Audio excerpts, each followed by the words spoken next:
hello. I was singing the song, y'all. Fixed it. Hello, hello, hello, everyone. Thank you for tuning in. I am Jay Lee. This is JLeesCorner. This is my review for 90 Day Fiance Happily Ever After Season 5, Episode 7. Okay? If you have not done so already, please make sure to subscribe to my channel and become a whole JayBirds, JayBirds, dun dun dun dun dun, and all that goodness and stuff. Y'all ready? Y'all ready to breathe? Okay, let's get into it. Inhale and exhale. Inhale and exhale. And remember to relax, to relate, to release, and center yourself and anyone around you, okay? Because we know it's seen too much in these streets. It is seen too much in these streets, okay? But you can also like this video, comment in the comment section, hit the share button to share on your social media. You can follow me on IG and or Twitter at J_Lees_Corner, and the links to all of my social medias and all the information you may need is down in that description box below this video. But let's get into the foolishness that is 90 Day Fiance. So first up, we have Larissa and Nobody, okay? Because I mean, you know what I'm saying, she not really dating nobody if you ask me. So she about to be homeless, okay? Homeless in these streets, and no one wants me around. Well, I mean, I don't think so, because you sometimes be kind of bothersome. So she calls Eric, okay? The man who was the reason that she's about to be homeless, okay? Yeah, my roommate said she don't like you, so I gotta go. She put me out. I'm gonna be homeless. He like, oh, wow. Okay. Well, yeah. Well, you know what? I guess if you want to come here, you know what I'm saying, there's extra space. You can be here if you want to. So if you want to come here, I mean, you're welcome to come. I don't want to be with anyone who that's how they tell me you not homeless no more. Okay, I'm not, you don't want her there. So she says, okay, you know what I'm saying, but I want us to sleep in separate rooms so that we don't rush things. Moving in with him is rushing things, okay? Why didn't she get her own place? So she don't make no money? I don't know. And I feel like he like, damn it. Shit, now I gotta be around her all day. Damn it, man, okay? So look, it's not nan man on earth, okay, who would have me choose him over having a roof over my head, okay? If the person who supports me and lets me live with them don't want me with you and we already broke up, I would at the least not tell said person that I'm with you. I'm not going to say I'm with him and I'm going to be with him. And when she say, okay, well, you got to get out. You know what? I'm not going to be with him. I'm like, but Larissa's the whole damn fool.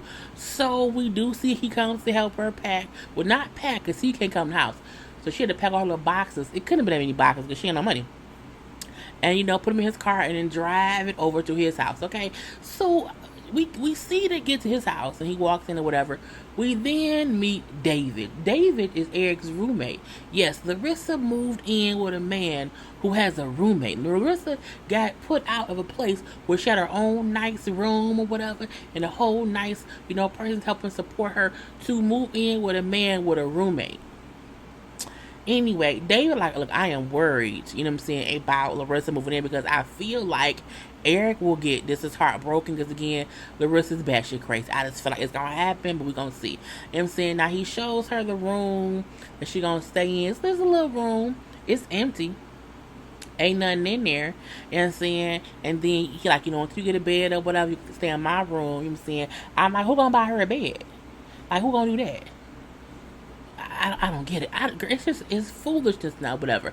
Now we then see, she then said, I see myself staying here for a long time with Eric in this space. I don't see that. And I'm not even psychic, okay? We then see that she goes out with her friends and she tells said friend, hey girl, guess what? I moved in with Eric because old girl put me out because me and Eric back together. She's like, are you crazy? Like, what? You got back with him? Like, I don't support this idea. It's not a good idea. I don't support it. Look, I'm not going to hate. And I also won't hate him. but I don't support this shit. I think you're a fool, okay? That's all I'm gonna say about that. So we then see they say a few days later, after moving in, she went through his phone. She snuck and went through that man's phone and found what she was looking for that hurt her feelings. And now she's all upset because she found old texts, not new texts, old texts from when he and her were broken up, of him talking to some girl who was dating while he was, broken up or whatever. And supposedly she said he was talking about me. And so, she's like, the message was talking about me being a bad mom and how I don't take showers. I'm like, but she looked like she might not always take a shower to go somewhere. Like, she looked like if she took a shower on Sunday and it's Monday evening, she might not take a shower till Tuesday morning, but she still went somewhere on Monday. That's what she looks like to me. But she then calls the girl who he was texting. I'm looking like, oh, this is why she needs to be deported. She here on some bullshit. She is here from Brazil to cause conflict with as many women as she sees fit, okay? And so the girl like, who are you? Like, what are you calling me for? Like, what's going on? You know what I'm saying? Well, I'm, Eric's girlfriend or whatever, and I saw some stuff from y'all or whatnot, and I just want to know, did he talk about me to you? The fact that the girl then said, I don't know you, you know what I'm saying, at all, but Eric is a bad guy, you know what I'm saying, he did bash you to me, and I was a whole stranger, he then bashed you in front of his parents, which was crazy, you know what I'm saying, and I'm so sorry, he's a snake, I'm so shocked that you back with him after what he said. I'm looking like, apparently, she don't know what he said, you know what I'm saying. Now, Larissa brings up, I just have no respect for someone who talks about me. But why you move in with him? Because you ain't know no damn better. You little homeless lady. The lady then say, he told me that him and Colt had met up and talked or whatever, and they discussed how you would suck their dick differently. I said, well, first of all, that shit men talk about. I mean, I ain't saying it's right or wrong, but we always know that's why you can't ever date two men who could possibly ever be in the same place at the same time, unless you're a pimp like me. Okay, anyway, because I've had two exes in the same room, ain't neither one of them ever had a conversation about me, because I would be the ass. But I digress again. So now she's upset because I can't believe he was talking about what I do sexually with Colt. I mean, why not? You the only thing they had in common, and I think at that point they both were tired of your craziness. But again, I still feel like Erica's a bit batshit crazy, just like Colt's a bit batshit crazy. The same with them both dating who? Batshit crazy Larissa, okay? The girl also bring up how she started to say, and then he said, when he would try to give you head, it'd be, oh, wait. You know what I'm saying? He's coming, I gotta go. Because Eric then comes to the house. She goes to her little room, which now has a bed in it or whatever. And then she's like, I can't believe he would do that. I feel destroyed. I want to change my hair. I want to change my face. I'm looking like, what does your hair and your face have to do with stuff? The fact that him and Colt, who they both slept with you, them two comparing notes don't hurt you. Now him telling her, the girl, about Larissa sucking dick is crazy. Now that's crazy, but I mean, changing your face ain't gonna stop you from sucking dick. That's my opinion. Okay, anyway, and then she tells the producers, I'm gonna go in there and talk to Eric, and then it goes off. Liz and Andre, I don't like either one of them. Okay, they both gets on my nerves. Okay, now we see they are picking up her dad and her brother from the airport. Now her mom and her sister is coming in a couple days or whatnot. Okay, and so dad and brother get there, and they're kind of upset, mainly because their luggage got lost, and so now they're here without nothing. And so I did that one. And they're upset because they, again, the luggage that they had was lost. And so they're there like it was like a little, little backpack or whatnot. And again, so that was a bad thing or whatnot. But they get there and they're like, okay, we want to be here. We want to learn as much about Andre as possible because, again, we didn't even know about this country until, she dated him or whatever. So we want to kind of enrich ourselves with the Moldovan-ness of it all and get to know him because, again, we don't know shit about him or his country. He's a whole stranger, okay? Because, again, he met Liz online, trying to find a bride. Okay, so as they drive into his parents' house, they're just asking questions like, is it a Walmart here? Like, do you have DoorDash here? Like, you know what I'm saying? Is there a speed limit here? Like, would the police pull you over for speeding? So they're asking, typical, I don't know shit questions or whatever. You know what I'm saying? Is there a Kroger here? Can I get some watermelon spears here and that kind of stuff? And then the dad then said, like, if like, do the police stop you for speeding? He said, well, yeah, they do, but if they pull you over, you can just bribe them with some money and they won't give you a ticket. I'm like, really? Talk about illegal. Anyway, so he then brings up how he used to be a police officer. I said, who? This Andre? Asshole Andre? What? What kind of police? What? Girl, bad cops. Anyway, he brings up again. He used to be a police officer at one point there, but he said the working conditions were really bad or whatever. So he quit being a cop and then moved to Ireland to become a bouncer. I said, okay. Now they say, well, why did you leave and move to Ireland? Like, what you there for or whatever? You know what I'm saying? Considering he just picked up and left his whole family and moved to a different country to be a bouncer from being a cop. That don't even go. That's like 2 + 2 = 17. No, it don't. It equals 4. So what he's saying don't even add up. Okay, so he's like real vague. Like, oh, I had some problems. You know what I'm saying? And y'all don't need to know like anything about it. I'm looking like, why is he a murderer? Is he Jack the Ripper? I don't know. So Liz and her confess, like, look, I think, you know what I'm saying, he already told me he moved to Ireland because his cousin had a job for him there or whatever. And so they need to stop asking them questions, but I also don't get why he's not just telling them that. I said, because he's lying. He lied to you. That ain't the reason. Your family has a reason to be upset, not upset, but a reason to be inquisitive. Because again, Andre's a bad liar. He probably was a bad cop. So they get to his parents' house, and they're like, oh my God. Because the mom has this big old spread of food, like all this food and meat and cheeses and dishes that she's made. And like she made all this food, but the kitchen is so small. Like she must have been cooking all day. I say, first of all, half that meat ain't cooked. So I mean, it's nothing to cut up some goddamn, sausages and put them on the plate. I didn't see much cooked food, but again, it still was a lot for her to get done, just within that day or whatever, and still live life and stuff. So her brother then said, okay, so yeah, so Andre was really a cop?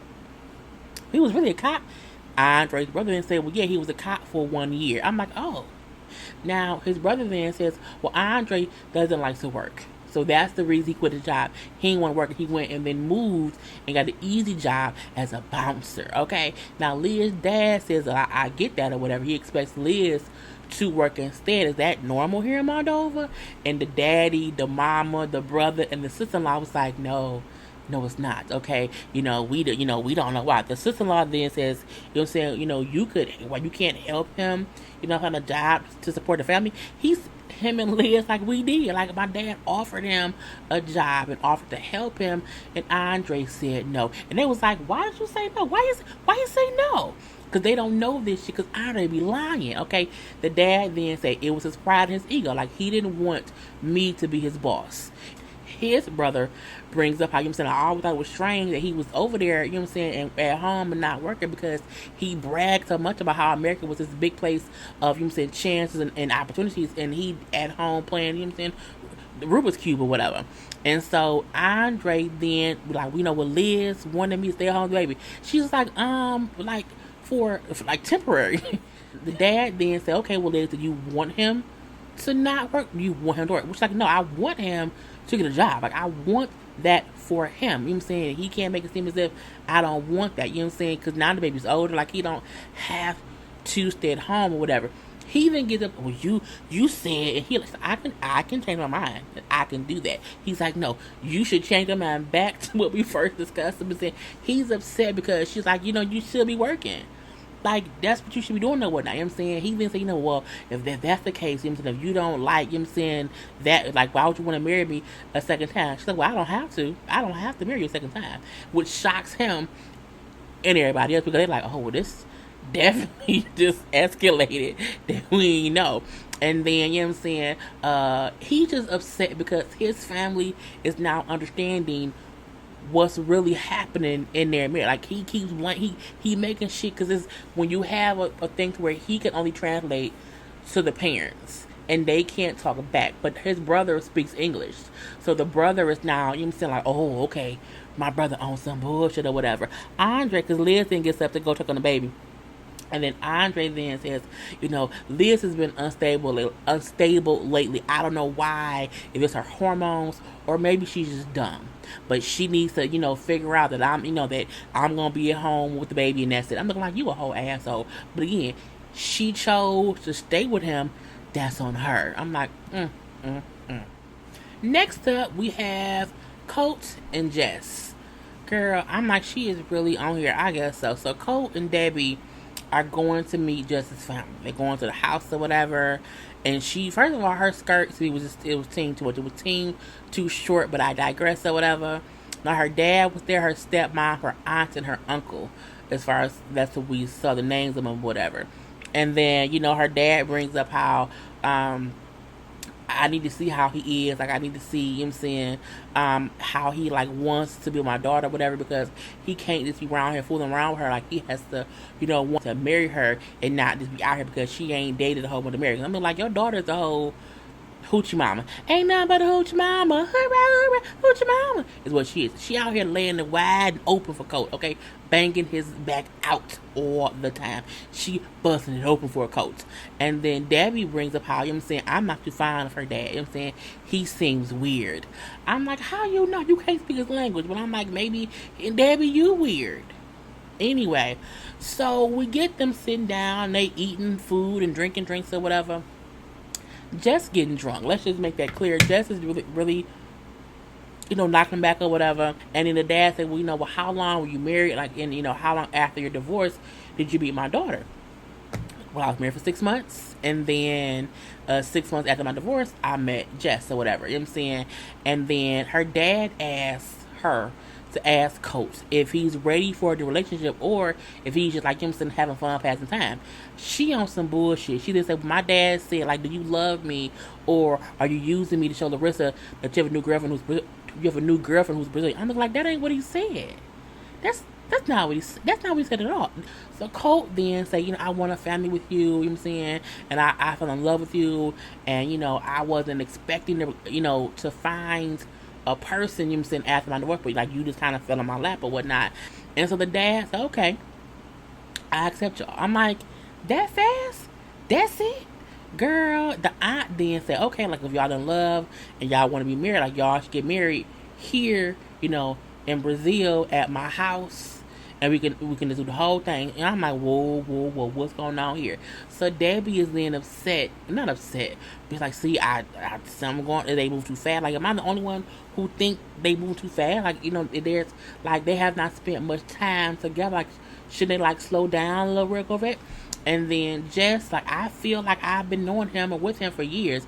She's like, I know, but you haven't known him for years. Like, what's the big difference?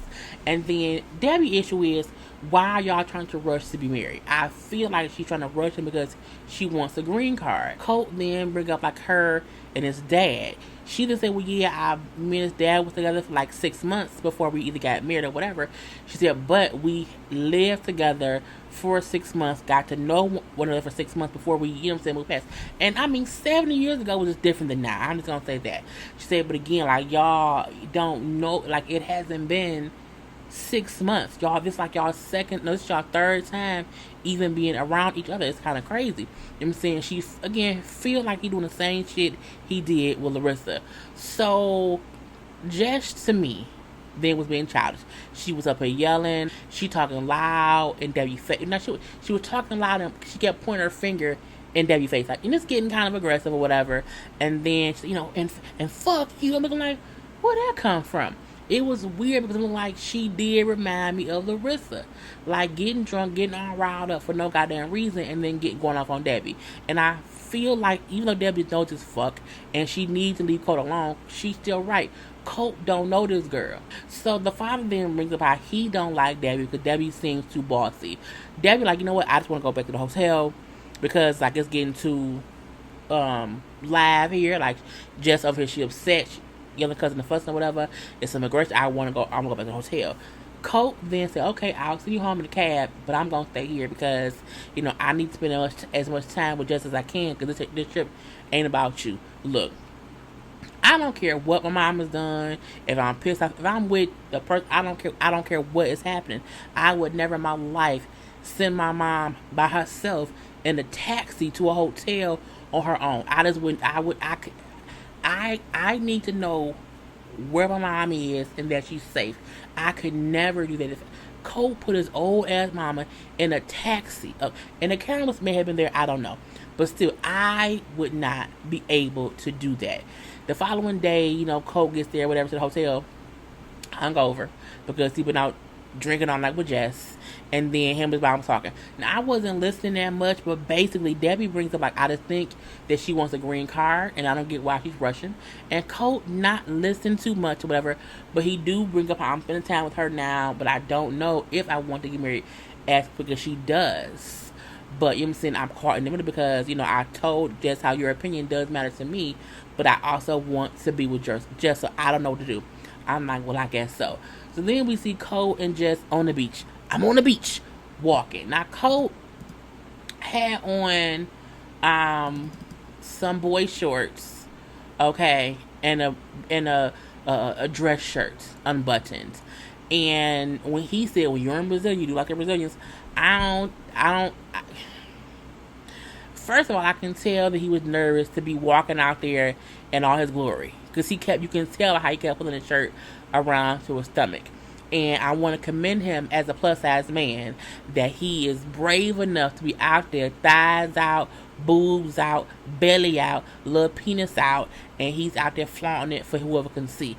I also feel like a part of being a plus size person is, you should have just wore some regular trunks. I think Colt issue is he wears shit that's too tight. I'm gonna get Colt some styling tips, even saying if he ever needs them, but he does. But I'm like, he got on some straight up boy shorts. I like boy shorts, but I don't like men in boy shorts. It just looks weird. But I digress. Okay, they walk on the beach, and I don't like how you talk to my mom. Like, I don't like you had your hand on her face. That was ting too much. Well, she made me mad for comparing me to Larissa. She didn't do that. She then called him, "Oh, you're such a baby boy. Like, you're such a mama's boy." He's like, don't demoralize me like that. You know what I'm saying? I'm a grown man. I pay my own bills, and I have my own life. Like, don't do that. You know what I'm saying? If anything, you are daddy's girl because you care about what your father thinks over what I would think. Like, if your father said I was not good, you wouldn't do me, right? She said, well, yeah. My mom is the same thing. If she tells me something, you can't get upset that I listen to her because you do that with your dad. Y'all both are codependent on y'all parents. Period. Okay?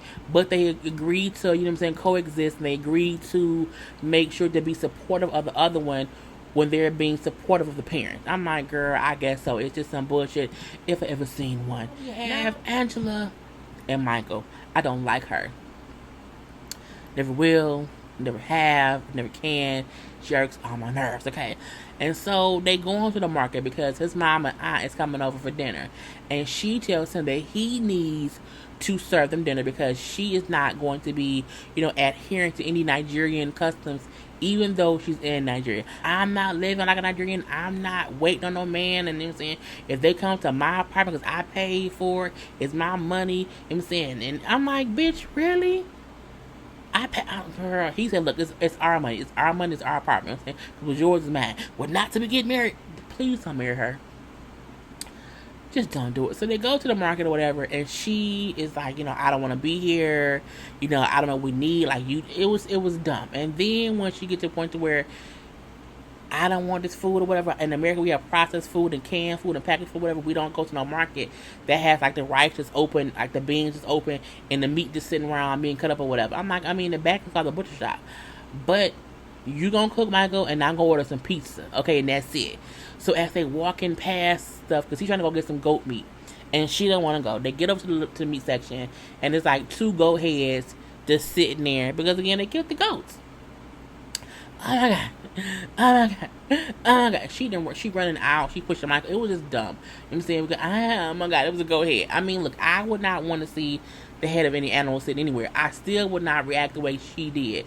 I would not go to the market or the meat section in any foreign country because I know that's how they do things. They have the meat out just sitting in the streets or whatever. I would not do that. Now back at the house, you know what I'm saying? She tells him like, I want you to make sure they see you serving me. I don't, because you know what I'm saying, we would not be. I don't want them to think of it as us. What she say? I want to show his mom and aunt that he would not be Nigerian in America. I'm looking like, bitch, what?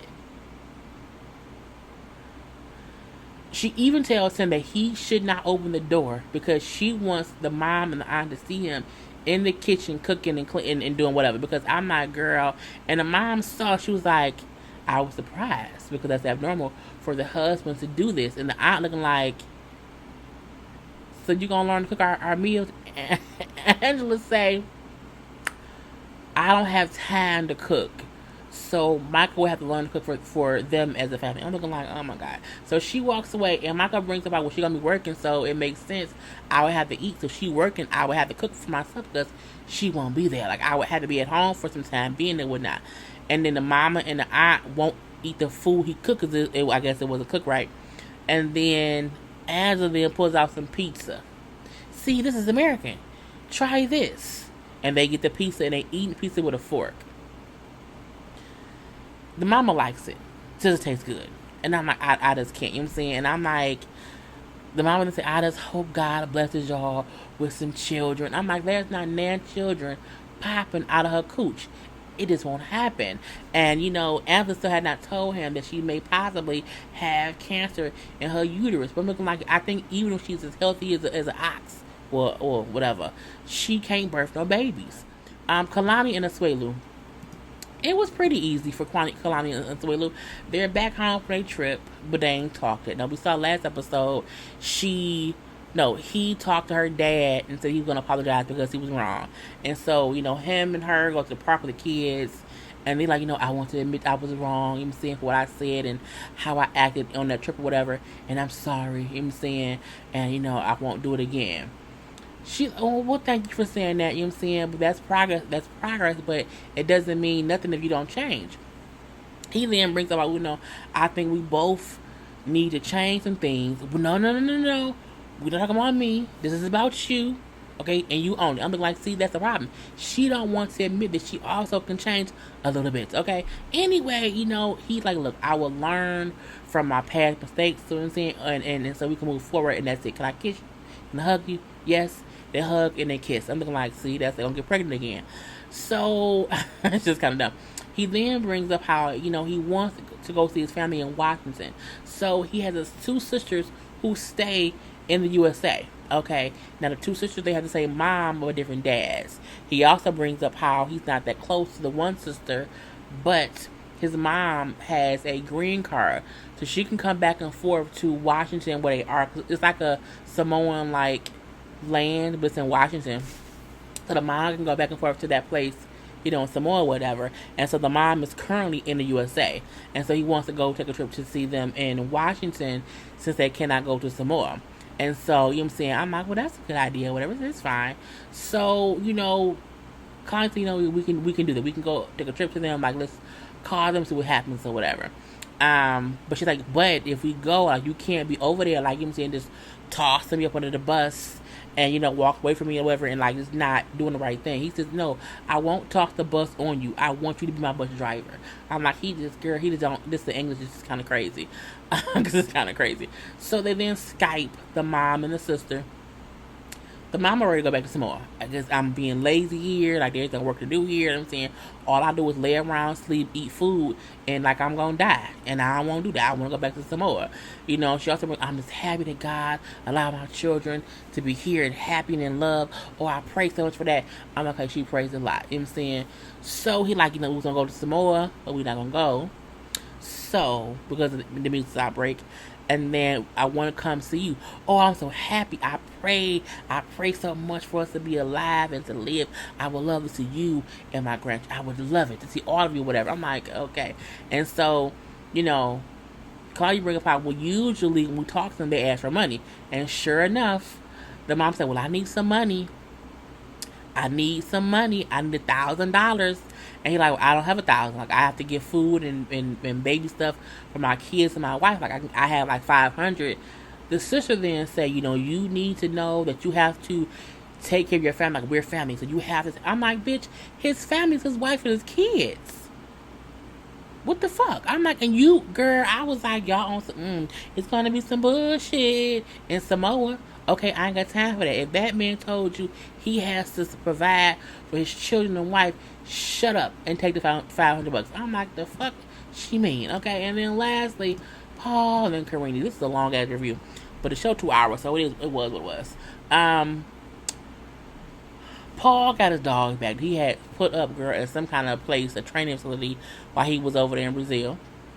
He's taking them back to the house that he and Karina has, because the place they looked at she didn't like, and then he found another trailer because the family moved out of some little house, and so they have a whole house in the trailer park. Now it's a single studio house.